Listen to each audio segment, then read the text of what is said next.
June 6, 1944, 9 a.m. A 24-year-old sergeant lies frozen in the mud of Normandy, watching his friend die 3 yards away. The German bullet enters through the forehead, exits through the back of the skull. Instant, final. Carwood Lipton can't move. MG-42 machine gun fire is cutting the air inches above his head, so close he can feel the heat. One wrong move, and he's dead. But here's what haunts him more than the bullets, the question that will follow him for 57 years. Why did he choose to crawl forward into that hell when he could have stayed back, when he could have lived? This is the story of a man who wasn't supposed to be a hero. A quiet engineering student from a small town in West Virginia. No military family, no warrior background. Just a guy who studied hard, went to church, helped his neighbors. The kind of man you'd trust to fix your car, not lead men into combat against impossible odds. But war doesn't ask permission, and on that bloody morning in France, Carwood Lipton made a choice that would save hundreds of American lives on Utah Beach. A choice that would turn him into the moral backbone of the most famous company in World War II history, Easy Company. If you want to know the real stories behind the men who fought, the ones Hollywood can never fully capture, hit that subscribe button right now. Because what happened next at a place called Brecourt Manor would become a case study at West Point for the next 80 years, and most people have no idea how close it came to complete disaster. But before we get to that morning, before the jump into darkness, before the bullets and the blood, we need to understand who Carwood Lipton really was, because the answer to why he crawled forward when every instinct screamed to stay down, that answer doesn't start in Normandy. It starts in a small apartment in Huntington, West Virginia, during the worst economic crisis America had ever seen. January 30th, 1920.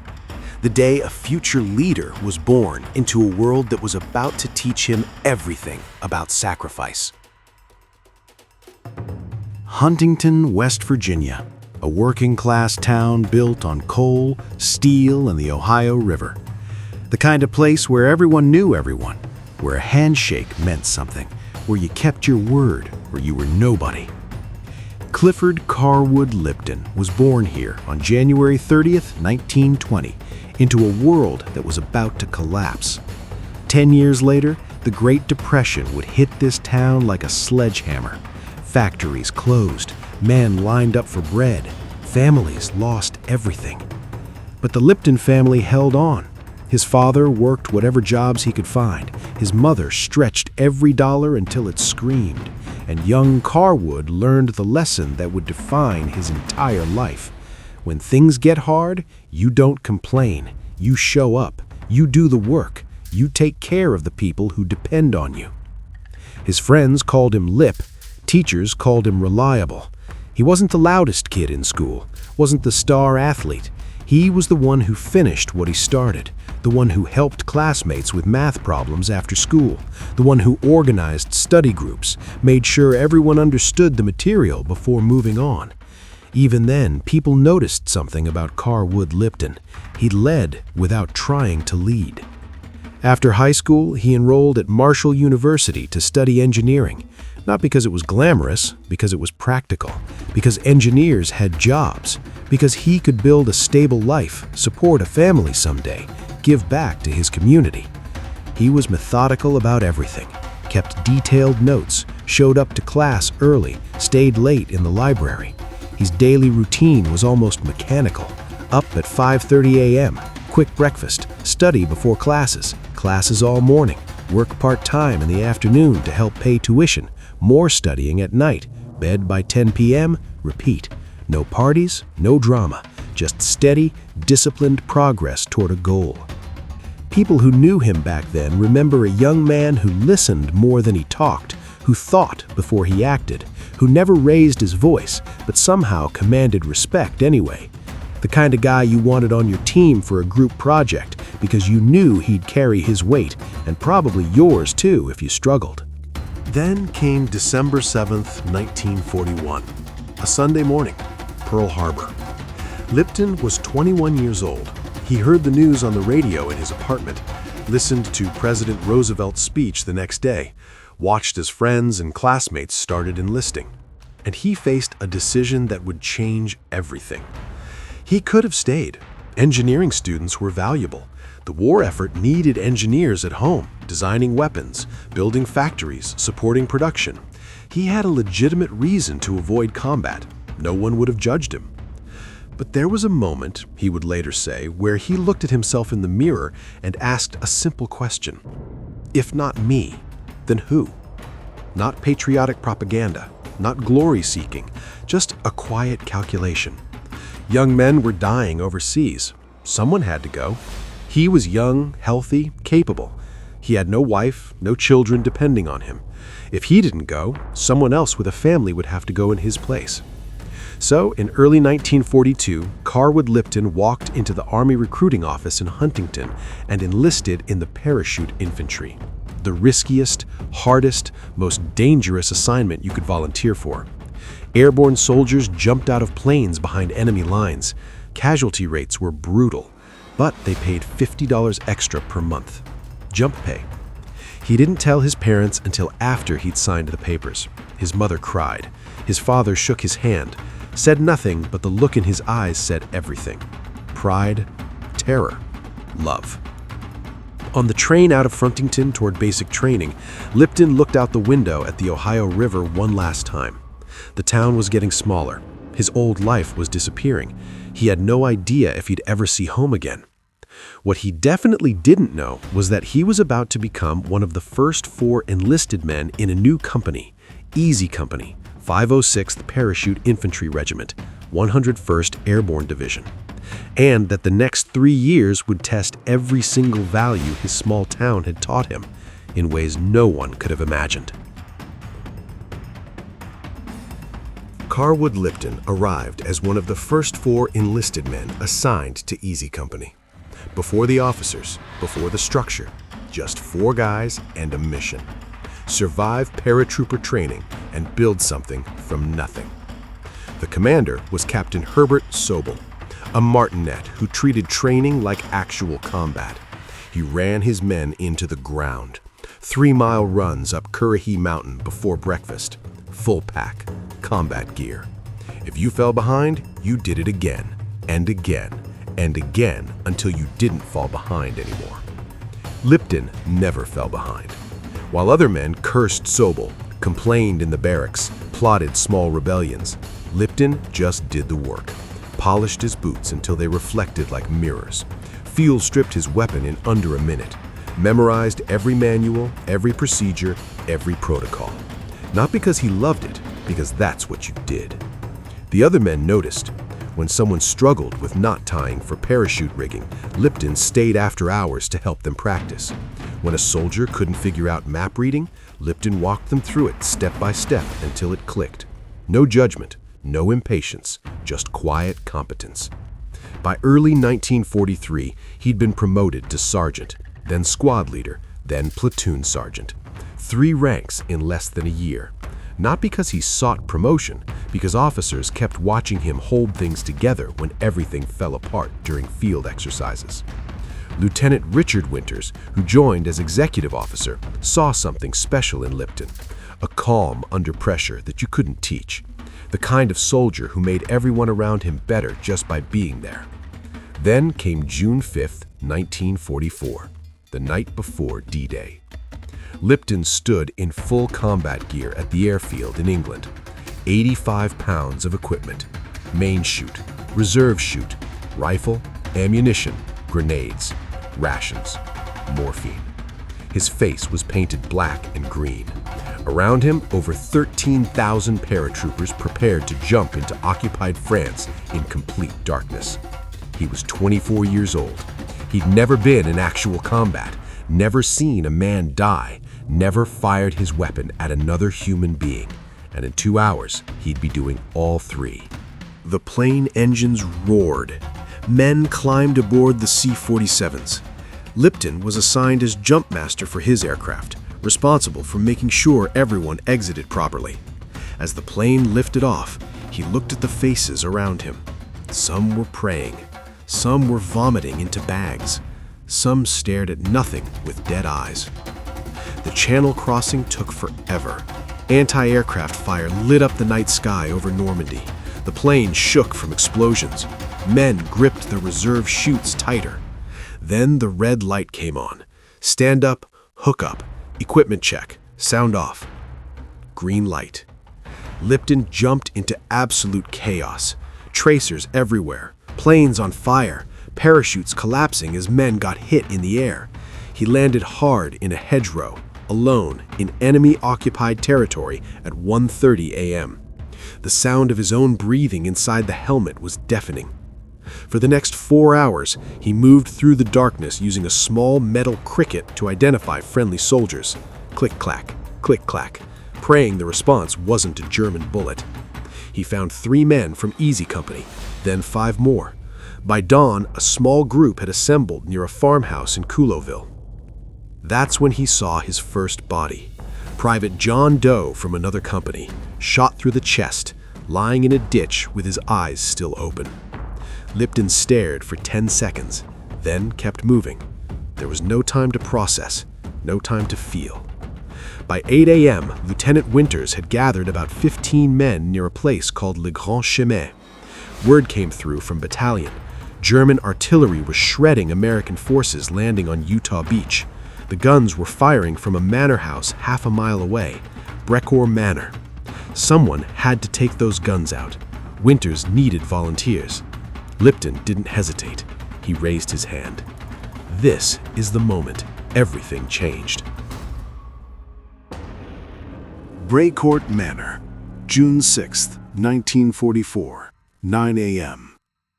4 German 105mm howitzer cannons are dug into defensive positions behind hedgerows, protected by over 50 Wehrmacht soldiers with machine guns, rifles, and a clear field of fire. These guns have been hammering Utah Beach since dawn. Every shell is killing Americans as they wade ashore. Every minute those cannons stay operational, more men die. Lieutenant Dick Winters stands with 13 soldiers from Easy Company. 13, against 50-plus entrenched Germans with artillery support. No air cover, no tank support, no heavy weapons, just rifles, a few machine guns, and whatever grenades they're carrying. The math is simple. This is a suicide mission. Winters explains the plan. It's audacious, maybe insane. They'll use a double flanking attack while machine guns fix the Germans from the front, suppressing fire to keep enemy heads down while assault teams move through the connecting trenches between gun positions. Classic fire and maneuver tactics, but executed with a force 1/5 the size of the enemy. Carwood Lipton and Sergeant Bill Ranney get their orders. Establish a firing position on the left flank. Pour accurate rifle fire into the German positions while the assault team advances. Keep them pinned, keep them distracted, keep them from seeing the real attack coming. There's just one problem. To reach that flanking position, Lipton has to cross 50 yards of open field under direct enemy observation. Every foot of that ground is covered by German machine gun fire. He looks at the field, looks at Ranney. They both know the odds. But the alternative is watching more Americans die on the beach while they do nothing. That's not a choice. That's cowardice. So Lipton makes a decision. He's going to crawl across that field, not because he wants to, not because he's fearless, because it has to be done, and someone has to do it. Every inch of that crawl will be a conscious choice. His body will scream at him to stop. His brain will calculate the probability of death with every yard gained, and he'll ignore all of it. This is what real courage looks like. Not Hollywood heroism, not adrenaline-fueled rage, just a quiet engineer from West Virginia choosing duty over survival, one agonizing foot at a time. At 9 a.m., the assault begins. Private John Hall and Private Burgett open fire with .30 caliber machine guns from the right flank. The sound is deafening. German soldiers return fire immediately. Bullets snap through the air like angry hornets. Lipton and Ranney drop to their stomachs and start crawling. The grass is wet with dew. The ground smells like dirt and gunpowder. Lipton keeps his M1 Garand cradled in his elbows, moving in 3-second rushes. Move, freeze, breathe. Move, freeze, breathe. MG-42 fire rips overhead, so close he can feel the displacement of air against his helmet. 3 yards, 5 yards, 10 yards. His heart is hammering so hard he thinks the Germans might hear it. Sweat pours down his face despite the cool morning air. Every muscle wants to stand up and sprint for cover, but standing means death, so he crawls. 15 yards, 20 yards. They reach the flanking position. Lipton sets up his rifle, takes aim at the first gun emplacement. He can see German helmets moving behind the hedgerow. He squeezes the trigger. The M1 kicks against his shoulder. He fires again and again, methodical, calm, like he's back on the range at Toccoa. The assault team moves.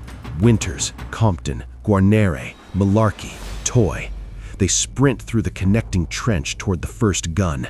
Grenades explode. Gunfire erupts, screaming in German and English. First gun destroyed. TNT charges blow the breach. 1 down, 3 to go. But now the Germans know what's happening. They reinforce the second position. Fire intensifies. Lipton keeps shooting, conserving ammunition, picking targets. An MG-42 gunner exposing his shoulder. A German officer trying to coordinate defense. Every shot counts because they're running low. The assault team hits the second gun. More grenades, more close quarters fighting. Inside the captured position, they find maps, communication equipment, intelligence documents. This isn't just an artillery battery, it's a command post. The information here could save thousands of lives. Second gun destroyed. Then, at 9:35 a.m., something changes the entire day.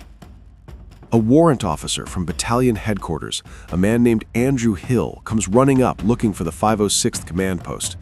He's lost, confused, trying to find his unit in the chaos. The officer in front of Lipton yells that headquarters is back on the road behind them. Andrew Hill raises his head, just 8 to 10 inches, just enough to see over the edge of the shallow trench they're using for cover. The German bullet hits him in the center of the forehead. And if you want to understand what real combat does to a man, what separates Hollywood from reality, stay with this story.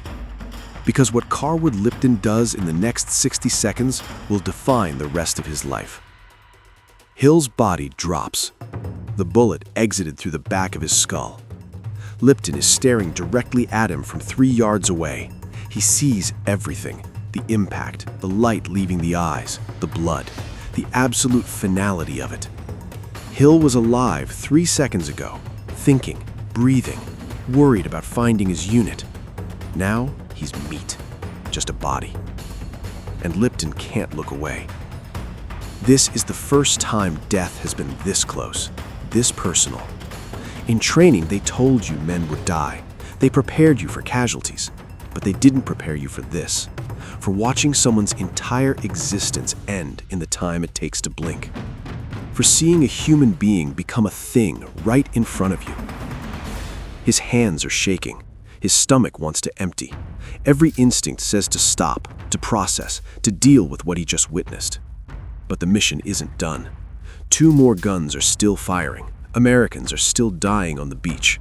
And if Lipton breaks down now, if he stops shooting, the men depending on him die too. So he doesn't break. He lifts his rifle. He finds another target. He pulls the trigger. And he buries what he just saw, somewhere deep inside, where it will wait for him for the next 57 years. Lipton forces himself to focus. Hill's body is still warm 3 yards away, but there's no time. The third gun is still firing.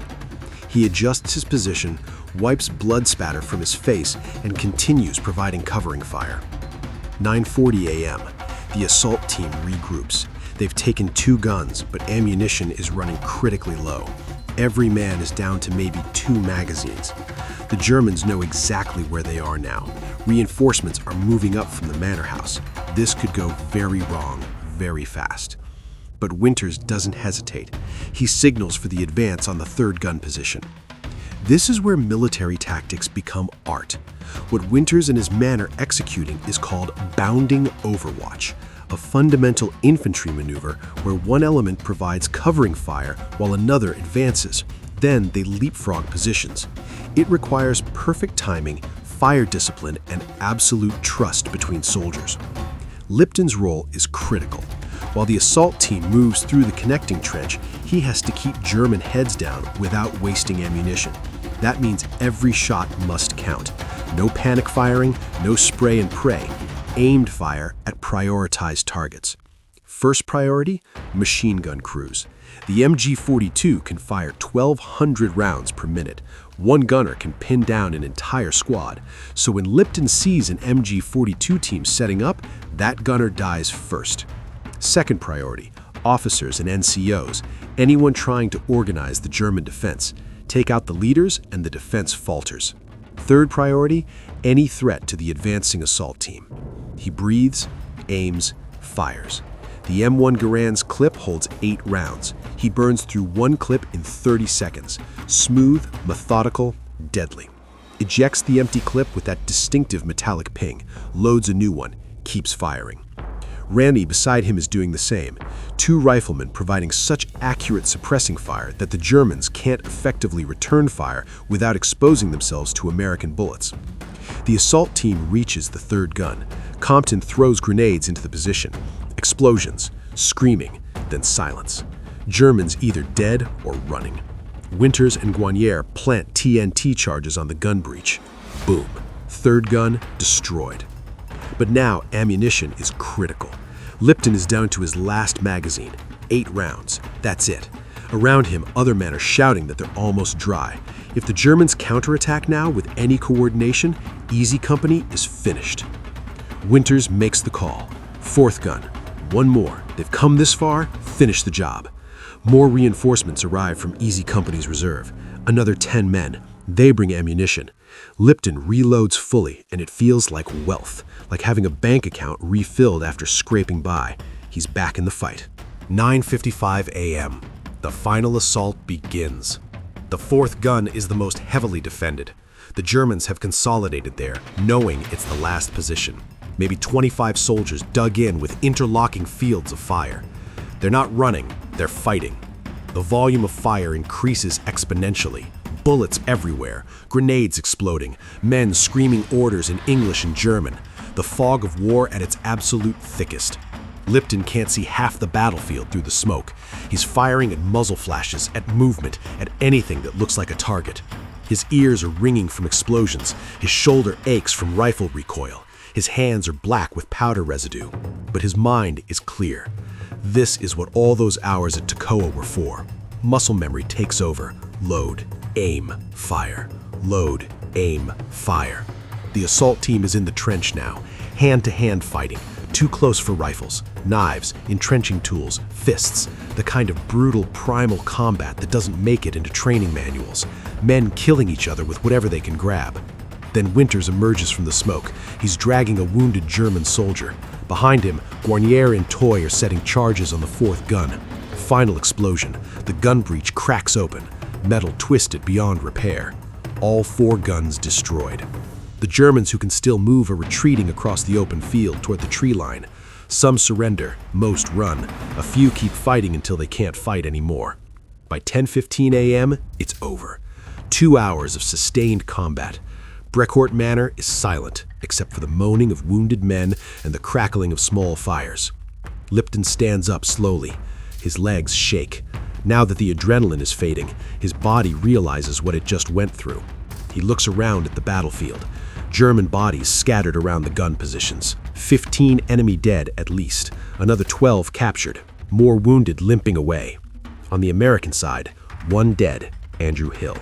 2 wounded, including Private Wynne, who took shrapnel to the leg. 13 American soldiers attacked a fortified position defended by over 50 Germans with artillery support. And they won. The casualty ratio is almost unbelievable. This shouldn't have worked. By every tactical calculation, Easy Company should have been slaughtered. But they weren't. Because of leadership, Because of training, because of men like Carwood Lipton who crawled through hell and kept firing when every instinct screamed to run. Later, much later, when historians analyzed the battle, they would call it a textbook example of small unit infantry tactics. West Point would teach Brecourt Manor for generations. The action would earn Bronze Stars for Lipton and others who participated. Winters would receive a battlefield commission. But standing there in the smoke and blood of that French field, Lipton doesn't feel victorious. He feels exhausted. And when he looks over at Hill's body, still lying where it fell, he feels something else, something harder to name. Guilt. Survivor's guilt. Why did Hill die and not him? They were 3 yards apart. The German bullet could have gone either direction. Pure chance decided who lived and who died. And Lipton gets to keep breathing while Hill's family back home will receive a telegram that tears their world apart. This feeling, this weight, will never leave him.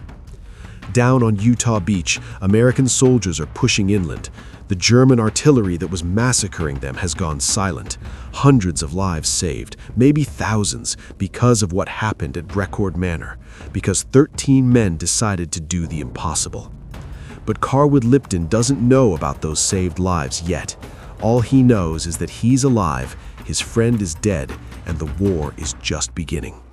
Because Brecourt Manor was just June 6th, D-Day was just the start. Ahead lay Holland with its flooded fields and constant artillery. Ahead lay Bastogne, where he would freeze and starve and fight through pneumonia while the German army surrounded them in the snow. Ahead lay years of combat that would test everything he thought he knew about courage, leadership, and the human cost of war. He slings his rifle, helps carry the wounded back toward the rally point, and tries not to look at Hill's body as they pass. Some images, once seen, can never be unseen. Brecourt Manor made Carwood Lipton a decorated soldier, but the war was far from over, and what came next would test him in ways that pure combat never could. September 1944, Operation Market Garden, Holland. Easy Company jumped again, this time into flooded Dutch farmland. The mission was supposed to be quick: secure bridges, hold for 2 days until British armor arrived, then go home. Instead, they spent 2 months in muddy trenches along a dike facing German positions across the Rhine River. Constant rain, constant shelling, no front line to attack, just sitting, waiting, dying randomly when artillery found your position. Years later, Lipton would say, some of those firefights in Holland were really bad. But it wasn't the firefights that broke men, it was the artillery. The worst thing is to be afraid and not be able to do anything about it, he explained. The thought of shell fire can get to you. You can't fight back. In Normandy, you could shoot at Germans. You had agency. But artillery? You just sat in your foxhole and prayed the next shell landed somewhere else. Men cracked under that pressure. Some froze. Some deserted. Some just stopped functioning. Lipton didn't crack. He became first sergeant after Bill Evans was killed in Normandy. Now he was responsible for the entire company's day-to-day operations, making sure men had ammunition, food, dry socks when possible, checking positions, maintaining morale when there was no reason for morale. Then came December 1944, the Battle of the Bulge. Hitler launched his final desperate offensive through Belgium. Easy Company was trucked to a town called Bastogne with orders to hold at all costs. They arrived expecting a brief defensive action. Instead, the Germans surrounded them completely. For 3 weeks, Lipton and Easy Company fought in sub-zero temperatures with inadequate winter gear. -20 degrees Celsius some nights. Snow waist-deep. Ammunition rationed. Food scarce. Medical supplies almost gone. And Lipton got sick. Pneumonia, severe, his lungs filling with fluid. Fever so high he could barely think straight. The medics told him he needed evacuation to a field hospital or he might die. He refused. His men needed leadership. If he left, who would hold things together? So he stayed, commanded the company through the battles at Foy and Neuville while literally struggling to breathe. coughing up blood into the snow, shivering uncontrollably, but still giving orders, still checking positions, still being Carwood Lipton. His body paid the price. 3 Purple Hearts over the course of the war. Shrapnel from grenades tore into his leg in one engagement. Artillery fragments embedded in his shoulder in another. A bullet grazed his ribs, close enough to crack bone but not penetrate. Each wound left scars, permanent reminders carved into flesh. His hearing degraded from constant exposure to explosions, tinnitus that would ring in his ears for the rest of his life. Some nights, he couldn't tell if the artillery was real or memory. But the physical wounds were manageable. The psychological ones ran deeper. Dick Winters saw what Lipton was doing, saw a man holding Easy Company together through pure force of will while his own body was failing. In January 1945, Winters gave Lipton a battlefield commission, promoted him from first sergeant to second lieutenant right there in the frozen Belgian woods. It was the ultimate recognition. Officers didn't come from the enlisted ranks often, but Winters knew quality when he saw it. Lipton had earned that commission in blood and sacrifice. May 1945, Germany surrendered. Easy Company reached Hitler's Eagle's Nest in Berchtesgaden. The war in Europe was over. Japan would surrender 3 months later. Carwood Lipton had survived. Against impossible odds, through some of the war's bloodiest battles, he was still breathing. But survival comes with its own cost. He was going home, back to Huntington, back to a world that had kept living while he'd been dying overseas. And he had no idea how to bridge that gap. How do you explain Brecourt Manor to people who worry about grocery prices? How do you talk about watching friends die to people who think losing a job is tragedy? The war was over, but for Carwood Lipton, the hardest battle was just beginning. 1945. Carwood Lipton stepped off the train in Huntington, West Virginia, wearing his uniform with lieutenant's bars and 3 Purple Hearts.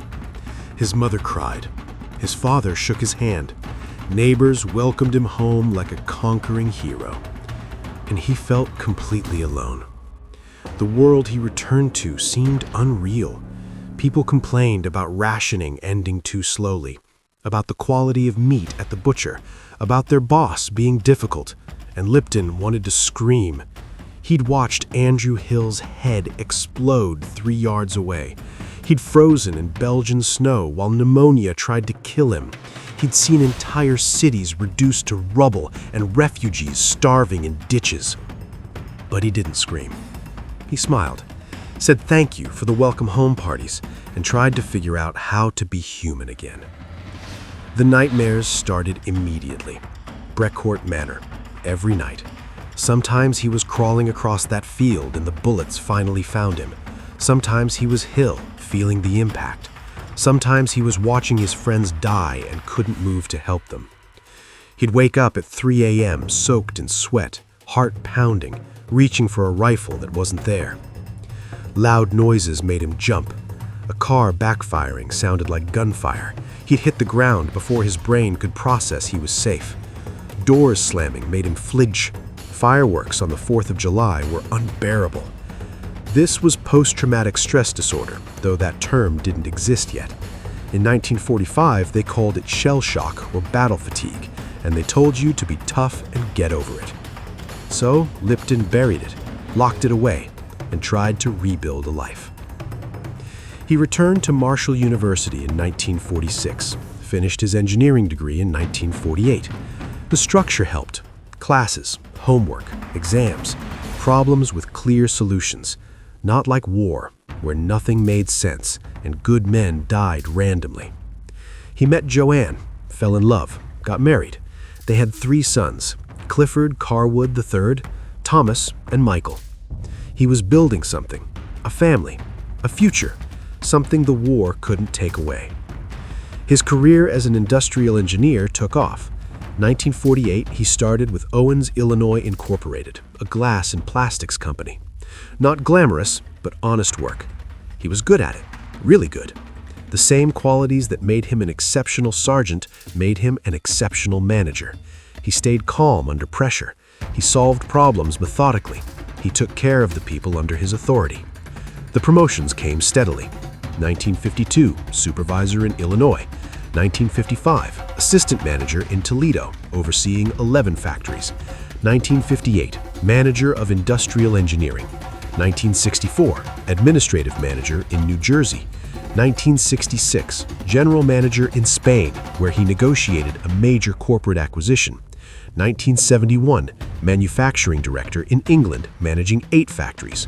1974, director of manufacturing and technical operations for Europe, the Middle East, and Africa, based in Geneva, Switzerland, responsible for 35 factories across 12 countries.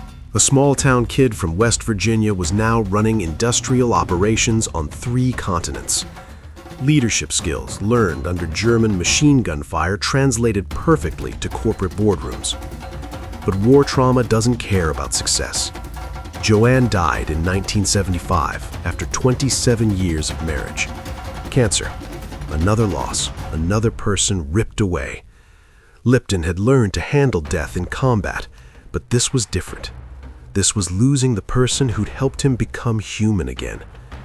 He eventually remarried. Marie became his partner for the final chapters of his life. She helped carry the weight he'd been carrying alone for so long. And then something unexpected happened. The 1990s. A historian named Stephen E. Ambrose started interviewing Easy Company veterans for a book. Lipton spent hours with Ambrose, telling stories he'd kept buried for 50 years. The book needed a title. Lipton suggested Band of Brothers, a line from Shakespeare's Henry V. Ambrose loved it. The book became a bestseller. Then HBO bought the rights, made it into a miniseries. Suddenly, in his 70s, Carwood Lipton watched actor Donnie Wahlberg portray him on screen. His story, the story he'd tried to forget, was now being told to millions. Veterans from Easy Company called him. They reconnected, started having reunions more frequently, and something healing happened. They talked, not about the heroism, about the fear, the nightmares, the guilt. And they realized they'd all been carrying the same weight alone. Marie Lipton said years later, all the fellas were busy making a living and raising a family, but they did talk at their annual reunions, although they tended to talk more about the funny things they saw during the war. Even at the end, humor was easier than pain. December 16, 2001, exactly 57 years after he entered Bastogne encircled by Germans, Carwood Lipton died of pulmonary fibrosis in Southern Pines, North Carolina. He was 81 years old. Marie was with him. His 3 sons were with him. Calls and cards poured in from the 19 surviving members of Easy Company. He died surrounded by the 2 things that defined his life: family and brothers in arms. He left behind 3 sons, 5 grandchildren, and 8 great-grandchildren. A legacy measured not in medals, though he had those, not in ranks achieved, though he earned those too, but in lives touched, in men led with dignity, in quiet courage shown when courage mattered most. His name is now synonymous with servant leadership, with calm under fire, with choosing duty over survival, with being the steady hand that holds everything together when the world is falling apart. Carwood Lipton never set out to be a hero. He just showed up, did the work, took care of his people, and when the moment came, crawled forward when he could have stayed back. That's the legacy. Not glory, not fame, just a life lived with integrity, when integrity cost everything. So what can we learn from Carwood Lipton's story? 3 lessons that matter whether you're in combat or just trying to navigate life. Lesson 1. Fire and movement wins against impossible odds. Brecourt Manor proved that a small, well-led unit using disciplined fire and maneuver tactics can defeat a superior force in a fortified position. The key? Accurate suppressing fire, conservation of ammunition, prioritized targeting, and coordinated movement. Lipton's calm, methodical approach to providing covering fire allowed the assault team to succeed. This became a case study at West Point for a reason. Small unit tactics, executed perfectly, can change the outcome of entire battles. Lesson 2. Real courage is a choice made despite fear. Lipton admitted being terrified constantly, especially under artillery bombardment. He said it himself, the worst part was being afraid and unable to fight back. But courage wasn't the absence of fear, it was the conscious decision to crawl forward when every instinct screamed to stay down. It was choosing to lead when pneumonia was killing him. This wasn't Hollywood heroism, this was rational calculation, duty over self-preservation, repeated every single day until the war ended. Lesson 3. Leadership skills transfer across domains. The qualities that made Lipton exceptional in combat made him exceptional in corporate leadership. Staying calm under pressure, thinking strategically, taking care of people under your authority, solving problems methodically. These aren't military skills, they're human skills. Lipton proved them managing 35 factories across 12 countries the same way he proved them at Brecourt Manor. True leadership is universal. What HBO's Band of Brothers got right?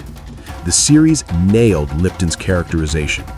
Episode 7, The Breaking Point, shows Donnie Wahlberg portraying Lipton leading Easy Company through Bastogne while suffering from pneumonia. His refusal to evacuate, his quiet competence, his care for his men, all historically accurate.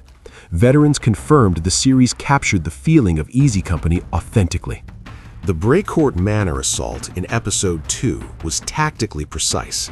The flanking movements, the use of TNT on gun breaches, the coordination between fire teams, all verified by military records and veteran interviews. Even small details like the cricket identification devices in the darkness were accurate. What Band of Brothers got wrong? Time compression. Battles that lasted hours were condensed to minutes of screen time. Brecourt Manor took nearly 2 hours of sustained combat, not the 10 minutes shown. The exhaustion, confusion, and long pauses between action don't translate to television. Lipton's illness in Bastogne was severely understated.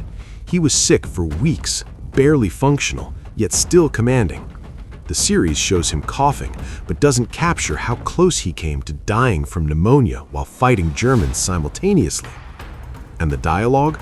Most of it was created by screenwriters, not verified quotes. The real Lipton was quieter, less prone to speeches. He led by example, not words. The series added drama where reality was more subtle. But here's the thing. Band of Brothers got the essence right, even if details were adjusted for storytelling, and that matters. Carwood Lipton proved that real heroism rarely looks like Hollywood. It's quieter, more painful, more human. It's a 24-year-old engineer choosing to crawl toward death because someone has to. It's leading with pneumonia because your men need you. It's carrying guilt for 57 years because you survived when friends didn't.